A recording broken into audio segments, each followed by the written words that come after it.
Are you thinking of doing a complete 180 in your medical career?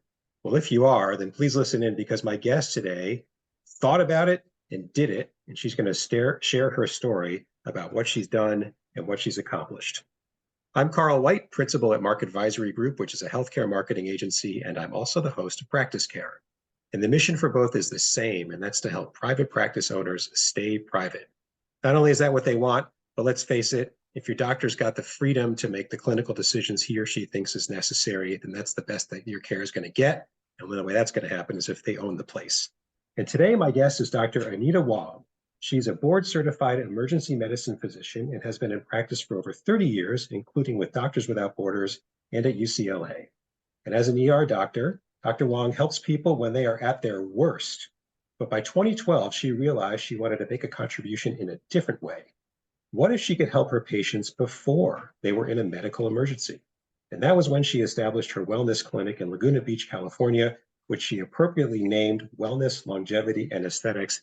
Dr. Anita Wang, thank you for taking some time to come on Practice Care. Thank you for having me. I'm honored to be here. Yeah, thank you very much. I've been looking forward to this because whenever somebody makes a massive life transition, it's always really interesting, really insightful, and I want to get into it. So let's start with, a question that was on my mind right away. Why on earth would you want to transition from the steady Eddie ER paycheck to opening your own practice? Yeah. Why would you do that? I think you need to have your head checked, so, but because it's definitely not an easy road.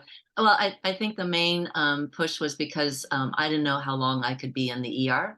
It already been for a long time, and it's it could be a little stressful. So physically, I'm not sure how long I could take that. And a lot of people were at that time transitioning out of the ER and saying aesthetics is the way to go. Oh, And so I went and did aesthetics training, and that actually made my mother quite happy because she used to always say to me, when are you going to be a real doctor and take care of my skin and have your own office? that Because was she her didn't view get of a what real ER, doctor. she didn't get what an ER doctor was. Okay. But anyway, so I did the aesthetics. It wasn't really my cup of tea, though. I like it, but not for me 100%.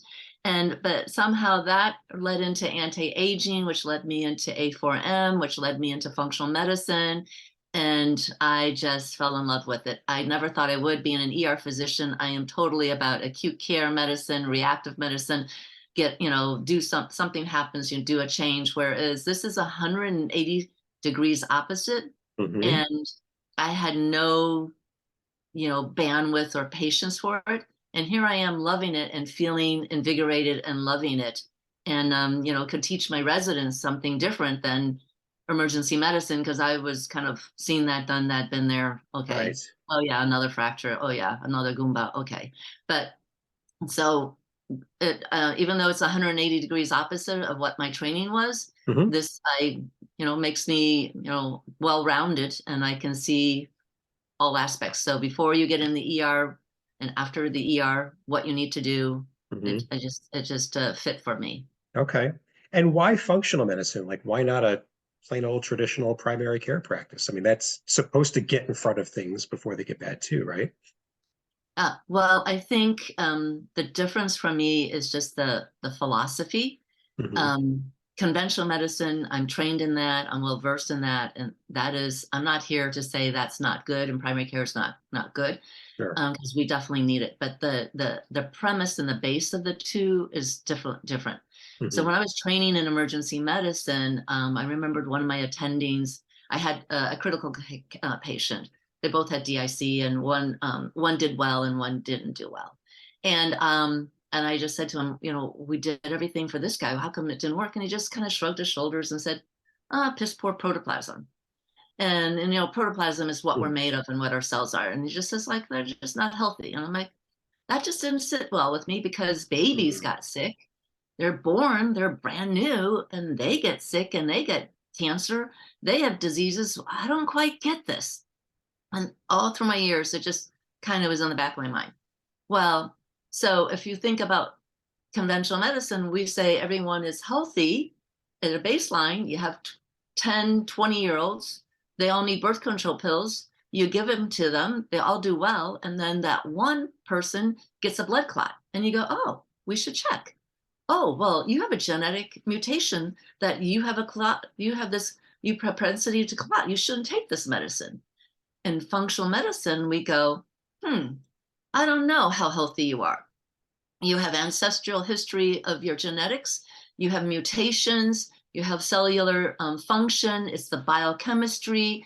Let's look at your system. It's more like a system and analyst looking into checking under the hood. What kind of cells do you have? What kind of mutations do you have? What is your genetics? How does it function? What kind of lifestyles do you need? All of this was intriguing. And I loved biochemistry and organic chemistry and the Krebs cycle. And everything is about the Krebs cycle in functional medicine and the mitochondrion. It's like, oh my gosh, this makes sense. So Okay. it just filled a big gap for me that I could see because patients would come in and say, I would say, you don't have an acute care problem. I've seen you 10 times. I know you're not having a dissection, a heart attack, or having a perforation or any of these things, or appendicitis. You need to go back to your primary care. And they say, I went to my primary care and I went to all the 10 specialists and they still don't know. And you're the only one who knows me because you see me at my worst. You know me the best. Can't you take care of me? And then I'd be like, no, get out of my ER. I don't know anything about chronic disease. Now I can go, oh, yeah, I know what's wrong, and I'm not so frustrated. They may be frustrated, but I can maybe point them in the right direction. Sure. But in my Interesting. practice, I can actually work with those people. But in the ER, I can't really. But Yeah. it actually filled the gap for me. So functional medicine says, let's establish your baseline. Everybody's different. Let's establish yours. And then once we do that going forward, we can figure out how to treat, we can figure out how to stay healthy. That's how it works. Whereas I guess traditional says, well, you're all the same. You're all healthy. And then let's do the same stuff to 15 people, even though they might react differently. Wait to see a reaction and then maybe deal with it. Is that kind of the difference?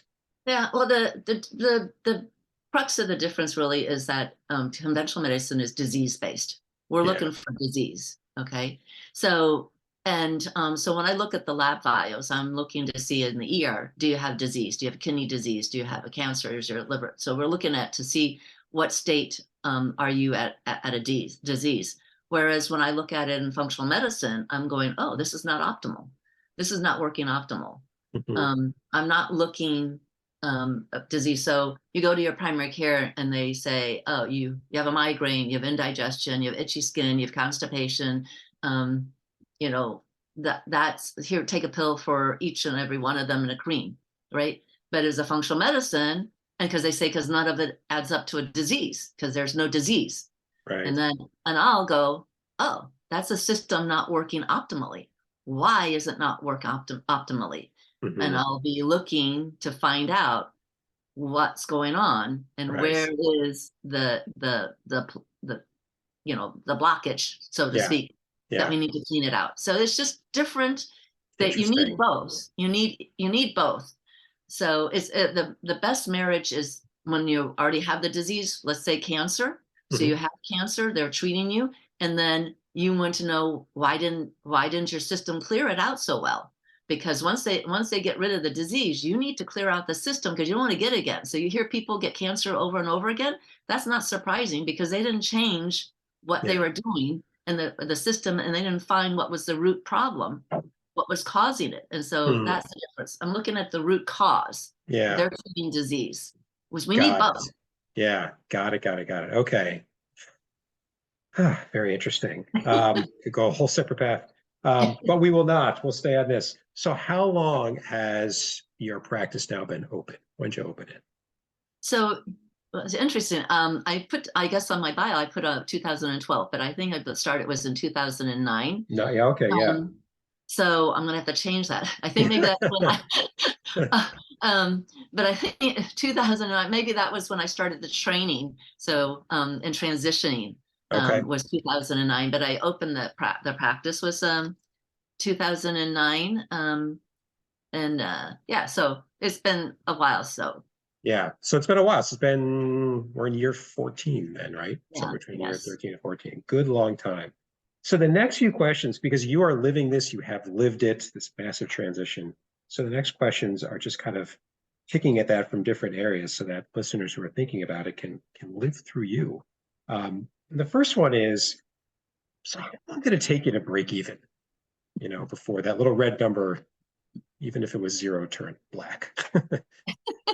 I don't know if I could ever say that I really broke even, but I have to say in the beginning years, definitely was running lean, so there was no overhead. So yeah, that was all a little bit Mm, of gravy because really no overhead. So that was just a little extra, but I wasn't really going full force. And then I would say, what happened is that because my plan was to, you know, go very just not have my own space. I was subletting, keep things lean, hmm and then what happened, I ended up getting the space, so I all of a sudden had a huge overhead, and I had to pay for that by working in the ER full time. So that's no way to grow a practice because you can't put any effort into it. And then when I actually was able to put effort into it and decided, okay, I'm going to need to do this, hmm um, and worked part-time in the ER and then worked part-time in the office, actually the office flourished. So when you apply a little bit of your time and effort, and things Yeah, will grow and flourish. So that was good. And then so I would say so that was 2019. That was when I okay, put the effort in. okay, That I could have put the effort in before that, but I didn't have faith in myself. So I was just, keeping it afloat by working in the ER. It right. doesn't work if you're trying to transition. Transition doesn't happen if you don't actually move. Well, it's true, but it's interesting. I mean, when I started, when I was thinking of starting, one of the most common pieces of advice I got was see if you could have a client or two before you leave your current job, and that way you get some experience, you figure things out, only good things happen. So I did not at the time. There just was no. I was working in an office. There's no way I was going to be able to do it for all sorts of reasons. So I just cut the cord and left. Um, but you were trying to, and it's a good idea. You're trying to run that balance of both. So how long were you like full time in the ER? Did you taper that down and kind of in 2019 it sounded like you were tapering up, the And office now. so, What did that look like? so the 2 years before, I was working full time just to cover the office, and then in 2019, I cut back to half part time, right? Okay. And then that doing part time and then doing the office. So it's full time work, but and so and it that worked. hmm And then 2020 is when COVID hit, and actually everything stopped. Yeah. So Yeah. um, and and then well, and being and it's because I was a locums at the time, so Mm. locums and kind of the fat of the ER, so they had to cut me then, and so I Mm. had zero income at that time. So I don't know if this is the time to mention this, but um so I had no income at Yeah. that time, and then I just looked. I got a device that actually the company was marketing for it, hmm and that device actually helped me generate some income. And so, and by 2021, people were seeking out. So I broke even in that next year. So, and Okay. I was doing full time by that year. So I guess that's it in a year. So but I had a base, right? So I had a Yeah. base. I had already done a lot of the, um, you know, I think the things that are important is, you have to get name recognition. hmm So in the community, people knew who I was. They knew what I did. Yeah. There was trust, Yeah. um, things like that, building that up. Yeah. And then I had services that they wanted. So hmm people were coming in. Yeah. And then in 2021, people were dying to get out. I mean, It's like the world thawed. I know. I felt the same. It's just the thaw happened, and it's just like the right. psychological opening was complete, I guess, is how I think about it. Yeah. So So when I you, don't know. So yeah, because this is only 23. So I feel like 22, I haven't felt like a natural yeah, flow yet. And then the yeah, economy and everything. So I'm yeah, still in that flux trying to figure it out. gotcha. Um, okay, so when you look back, so what's one of the there's probably a lot of things. Same for me too. You look back at your early days and you know it now, but you say, man, I didn't know this was going to happen. Because and the reasoning for the question is people who are thinking about this or they're in their early days, your experience can help, benefit somebody else. Um, is there one or two things where you look back and go, man, I didn't, who saw that coming? Um, well, I have to say that because I really didn't know that I was opening a business, I just thought I was providing another service 180 degrees opposite of what people needed in the ER, and Hmm? that people would come in. So the first thing is, as an ER doctor, I know nothing about business. So I Mm, think it's important to get some business education, which I took that a year off, or took from the office. I wasn't seeing people, but I read a lot and learned about business. sure. You're getting some business knowledge, and being understand what you're doing. Hmm. So that, and then the second thing is, because I was a locums, I worked in Northern California, but I lived in Southern California. So I had zero network. Oh my God. So having a business, you need a Jesus. network. Yeah. So so I think Yeah. learning about business, what it takes, and having a network are the most important things, and which I knew nothing about. I was just blindly thinking, oh, I want to be a doctor and do this 183 degrees different than what I normally do, and opened up this practice, which I wanted to do very slowly, but Hmm. was handed an opportunity that I couldn't refuse. So I Hmm. always, opportunity knocks, I grabbed it, but it really put a kink in things. So I had to work in the ER to cover it. Yeah. Um, but I took that opportunity. I mean, it's worked for me from my personal life, but it was a Hmm. struggle. Hmm. But had I known those things, and if I had been able to, I would have loved to have done it the way I planned it, which was to do it slowly and kind of Hmm. build your base and then open up. But sometimes it doesn't work that way. And that doesn't occur to anybody. I mean, you're in remarkably good company, I think. Um, that idea would actually, you know, on the first business, maybe if you're opening your fifth, you'd say, oh, okay, been here before, be a different story. Had a guest on close to a year ago. He's a specialist. I forget what kind. And so for him, it's the referrals from other physicians. So he made it a point. It was either once a day, well, every day or once a week for a couple of years. He was having dinner with a referring specialist. They were getting to know each other, building the network.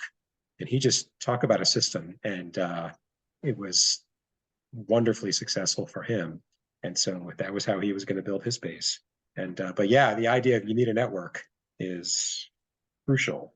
Um, what would you do differently with when you started with what you know today? Oh,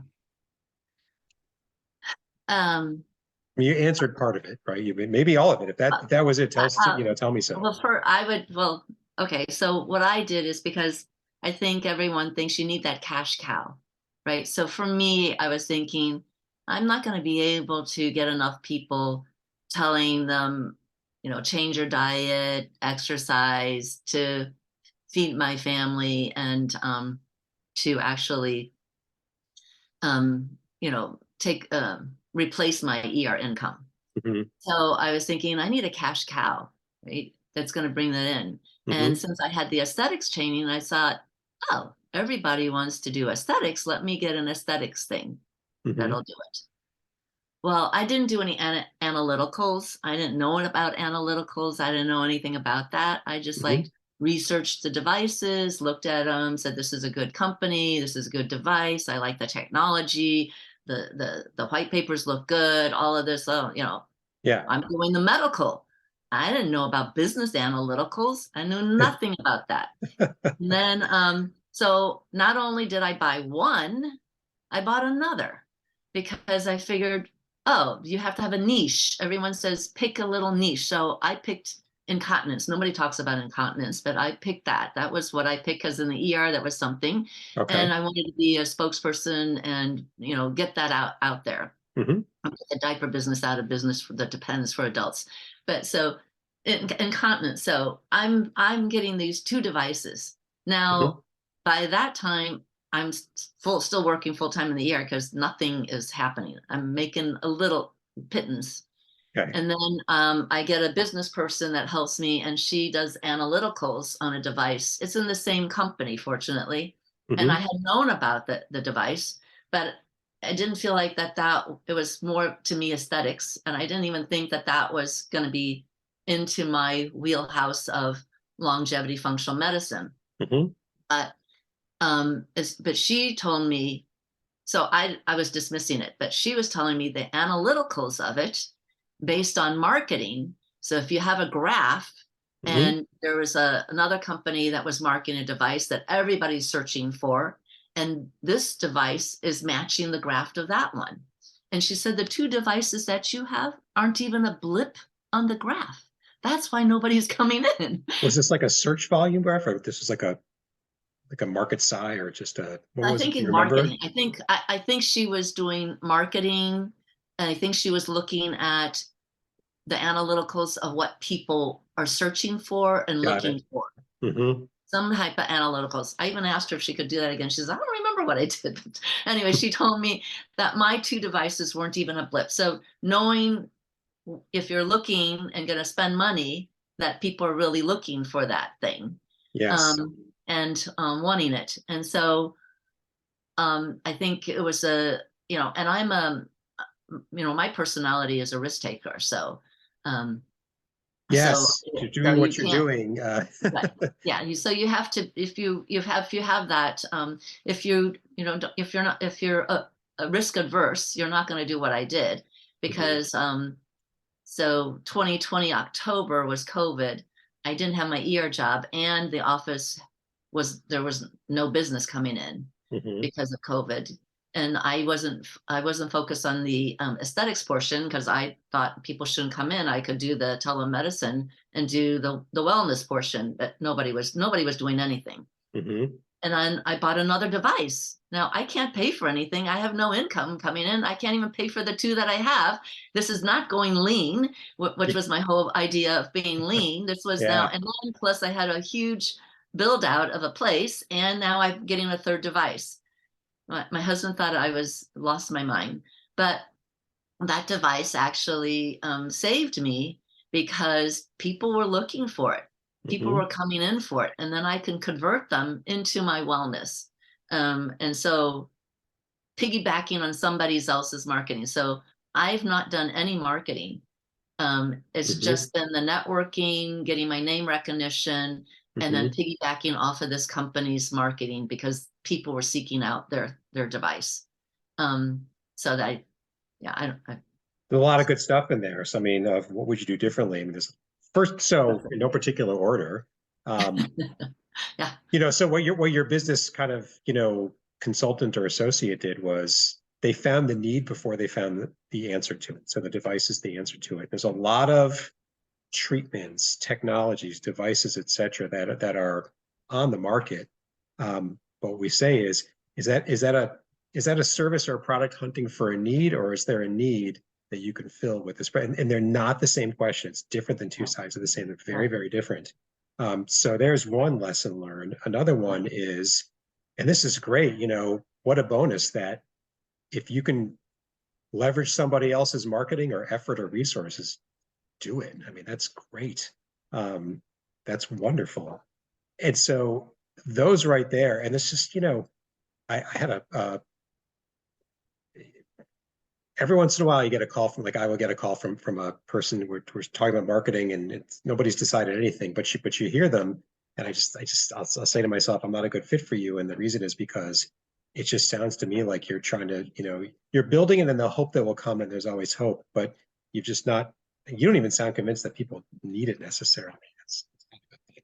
So, um, but if you're thinking of adding a service or opening a practice or opening anything, you got to make sure there's a need there first before you right. just figure out how you're going to solve it. So just God, so good. And it's so important. It's missed all the time.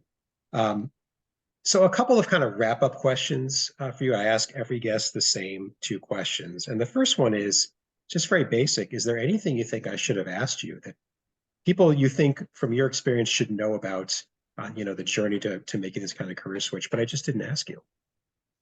I think just a couple of things from me, because as an ER physicians, Yeah. having a steady income, there's a difference. Because I remember somebody said to me when I was talking to another physician, he says, "Oh, you're kind of like an employee." I didn't understand what they meant. And Mm, having a steady income, even and is so much different than being an entrepreneur, having your own business, because you never know one month to the next. And hmm. having that big fat zero at the beginning of every month Yeah. is really terrifying. So that's is not, you have to have a comfort level of that. Hmm. And then having and so instead of always having a big fat zero every month, I know that I'm building a base or a clientele or a membership, or I don't know if it's called residual, that Hmm. they are coming in every month and I can rely on that. And so I'm Hmm. trying to build that base. So then Okay. that's kind of my steady income. Okay. So you can always try to think of building something that's going to give you your steady income. Hmm. Because I keep asking different entrepreneurs, I'm like, how do you how are you so comfortable with the beginning of the month? I mean, everybody asks, "Oh, how's business going?" I said, "You're asking me at the beginning of the month, the middle of the month, or at the end of the month, because it's different. Don't Yeah. ask me at the beginning of the month, Yeah. right?" So getting that residual or that base or membership, I think is a key, so that you don't have, if you, especially if you're coming from salaried, so that you're having that. And Yeah. then the other thing for me as an ER doctor, I didn't need anybody because everybody needed me, right? They were just coming in. I didn't Hmm. need the other doctors. I didn't need it. So I didn't have a network. And then plus I didn't even live in the place where I've opened my business. So I Hmm. didn't have a network. I didn't even understand what networking was. And Hmm. people were, so I'm reading this and I'm going to, I'm like, why am I going to lunch with these people? Why am I having, like your gentleman who went to dinner? I couldn't understand what's the point of this. It's just spending money, having dinner, talking to somebody who I don't really care about. What is this? Until I had somebody in my network who's an attorney, which, was not, I mean, I'm like, and he goes, I learned from him and he said, "Anita, you and I are in the business of relationships. That's Yeah. what it's about." So I didn't get that networking, and that people kept saying is that you're the farmer right now. You're sowing the seeds, you're planting the seeds, you're growing, and then you're going to harvest it. You just need to Yeah. build a relationship, the network. And the Yeah. network is building relationships so that they will think of you and Yeah. send you referrals, which as an ER doctor, salaried, I didn't get. Yeah. You I didn't just, understand that. So understanding, so that's, I think, is key. yeah. Key It's so, things. yeah. And, it's frustrating in the early days, right? Because I would say to my wife, I'm going to this networking event. We'll see how many frogs I kiss. Because you don't know, until you start talking to somebody if it's fruitful or not. And then the other thing is, so you walk away and then they still don't know. Like you have to say the same thing 6 or 7 times to the same person, kind of, sort of, or just start to, penetrate the skull and, plant that seed legitimately. It just takes time. It just takes time. Good stuff, though. Very good advice. And then the other question is, if we step back from all of this, let's imagine we've caught the attention of a listener or a couple of listeners, and they're thinking, I've been thinking about this, I want to do it. Anita, what are the 1 or 2 tangible steps you'd advise them to take as soon as they're done listening to kind of, turn the thinking into reality to march down this path? I think it's just basically, you know, make that business plan, and, Mm, and then figuring out what is the need, what is your comfort level, how mhm. fast you want to build this, and, where you're going to get out. I mean, I did not actually do any of that. Because I was just looking for an escape and looking for another salary type of thing. I didn't put thought into that. So if you are a salaried person, really, doing a business plan, learning what it takes to do business, and try Mhm. to do it as lean as possible. And I mean, that was my desire. Had I Gotcha. go backwards and really understand and know with my eyes wide open that I was opening a business. It's a big Hmm. difference than just transitioning from one field to another field, which Right. is what I essentially did, thought I Right. was doing, but I wasn't transitioning. I transitioned into an entrepreneur business person, which I didn't know I was doing. So Oh, here you are. Welcome to the party. Excellent.